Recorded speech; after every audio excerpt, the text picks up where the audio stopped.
Shalom. Hari ini kita akan renungkan kitab Mazmur pasal 38, teksnya ayat 1 sampai 23. Dan sudah dibagikan dua paragraf. Paragraf yang pertama ayat 1 sampai 15. Tahu sedang mengalami penyakit dan mengalami yang orang-orang melawannya, tetapi dia tidak bisa membuka mulutnya, sebab dia tahu bahwa semua ini karena kebutuhannya, karena dosanya. Paragraf yang kedua ayat 16 sampai 23. Daud berharap hanya kepada Tuhan dengan memohon jangan tinggalkannya dan Tuhan menyelamatkannya. Kesimpulan, Daud takut bahwa hukuman dan hajaran Tuhan di dalam kepanasan murkanya. Sedang Daud ada di dalam kesulitan, pertama-tama Daud merasa tekanan tangan Tuhan dalam penyakit dan lukanya busuk sampai berbau. Berikutnya, Daud sedang mengalami kesulitan hubungan manusia. Sahabat, teman, dan saudara juga menyisinya dan menjauh dari dia.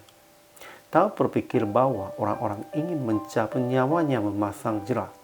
Orang-orang mengikhtiarkan celakanya, memikirkan kehancuran dan melancangkan tipu daya sepanjang hari. Tetapi bagi Daud tidak ada bantahan dalam mulutnya, sehingga dia hanya memohon pertolongan dan keselamatan kepada Tuhan. Ajaran tentang Allahnya. Pertama, kalau Tuhan marahi, tidak ada yang sehat pada daging kita, tidak ada yang selamat pada tulang-tulang kita oleh karena dosa kita. Kedua, Tuhan mengetahui segala keinginan kita, sehingga Tuhan akan menjawab dan akan menyelamatkan kita.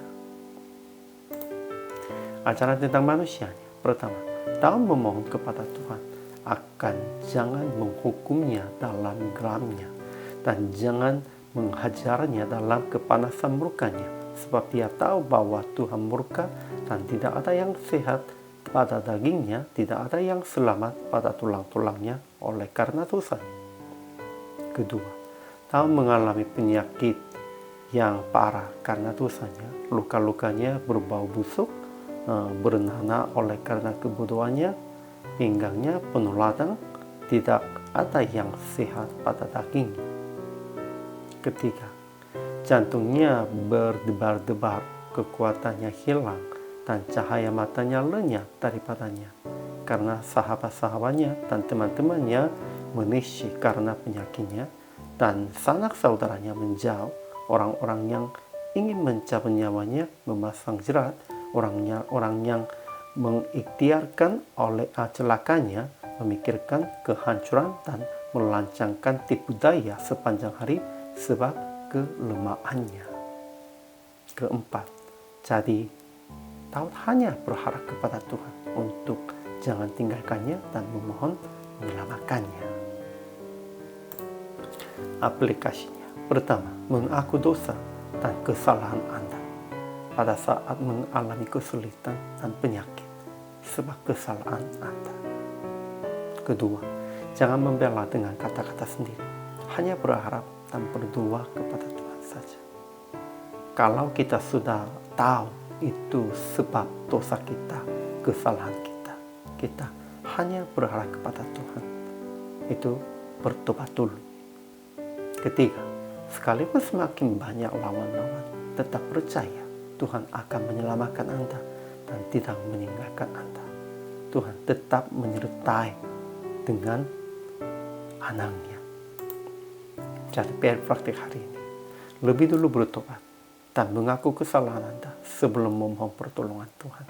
Ini penting, kita harus mengakunya dosa kita, harus bertobatnya, dan hanya berharap kepada Tuhan dalam kesulitan.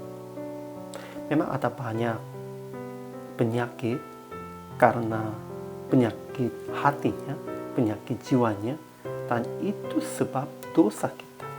Sehingga kita semuanya sudah mengaku dan bertobat tentang dosa ini dan hanya berharap Tuhan pasti akan diselamatkan dan akan disembuhkan semua penyakit ini juga. Tahun 2022 kita akan hidup dengan sehat di dalam Tuhan, itu lebih dahulunya bertobat aja. Hari ini juga selama melayani, Tuhan Yesus memberkati.